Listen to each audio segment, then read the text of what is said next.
মোরা একটি বৃন্তে দুটি কুসুম, হিন্দু মুসলমান, মুসলিম তার নয়নের মণি, হিন্দু তাহার প্রাণ। জাতীয় কবি কাজী নজরুল ইসলামের কবিতার লাইন যেন বাস্তবে ফুটে উঠেছে কুমিল্লার বরুড়া উপজেলার লক্ষ্মীপুর গ্রামে। সনাতন ধর্মের অনুসারীদের সংখ্যা এই গ্রামে বেশি। পবিত্র রমজান মাসে গ্রামের প্রায় প্রতিটি ঘরেই মুড়ি ভাজার ধুম পড়েছে। সকাল ৯টা থেকে গভীর রাত পর্যন্ত মুড়ি ভাজার কাজ চলে এখানে।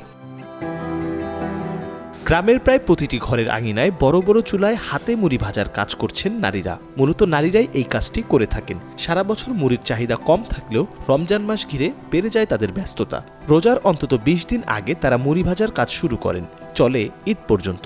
মূলত গিগস এবং টাপি নামের এই দুই ধরনের মুড়ি ভাজা হয় এখানে। স্থানীয় বাসিন্দা রূপুর রানী পাল জানান, রোজার মাসে কিভাবে মুড়ির ব্যবসায় লাভবান হচ্ছেন গ্রামের অনেকেই। সবাই এই মুড়ি খেয়ে অনেক মজা পায়। আমি তো আজকে 18 বছর আমার বিয়ে হয়েছে, 18 বছরে দেখতেছি। এই গ্রামের মুড়ির আলাদা নামডাক রয়েছে।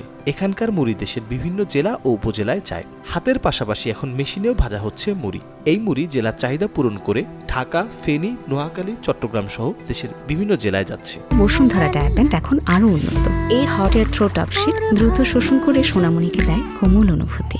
অন্যান্য সময় থেকে রমজান একটু বেশি বেচা কিনি হয়। অন্যান্য সময় মনে করেন প্রতি সপ্তাহে যদি আমাদের 1 লাখ টাকা ছিল, তো এখন মনে করেন 1.5 থেকে 2 লাখ টাকা ছিল সপ্তাহ। ফেনীতে যায়, মাইজদি, নোয়াখালী, চাঁদপুর, কুমিল্লা, ঢাকা, ওই জায়গাগুলি যায়। সবচেয়ে মুড়ি বেশি সেল হয় মাইজদিতে আর ফেনীতে, এই দুই জায়গায় বেশি। প্রতিদিন অন্তত 60 থেকে 70 মণ মুড়ি সাপ্লাই হয়, আমাদের বিভিন্ন জায়গায় যায়। স্বাধীনতা যুদ্ধের আগ থেকেই এখানে মুড়ি ভাজার কাজ চলে আসছে বলে জানান স্থানীয় বাসিন্দারা। তবে বর্তমানে সেই সংখ্যা কমে এসেছে। ২০ থেকে ৩০টি পরিবার এই পেশায় যুক্ত রয়েছেন বর্তমানে। পাল বংশের পরিবারগুলো সাধারণত এই মুড়ির ব্যবসা করে আসছেন। এ বিষয়ে কথা বলেন বরুড়া উপজেলার নির্বাহী কর্মকর্তা। বাজারে তো আপনার মেশিনে মুড়ি হয়, এগুলো তো মানুষের মতো না। তো ওরা যাতে মনে করেন যে একটু ভালোভাবে থাকতে পারে, তাদের তালিকা নেওয়া হবে আগামীকাল। তারপরে মানে আমাদের যা যা সরকারি সুযোগ সুবিধাগুলো আসে, তারা যাতে একটু আর্থিকভাবে আরেকটু ভালো থাকে, মানে এনকারেজ হয় আর কি, সেটাই ব্যবস্থা আমরা করতেছি।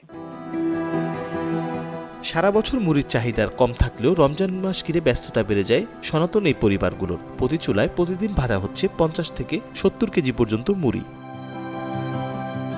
মির্জা সানোয়ার হোসেন, কালের কণ্ঠ।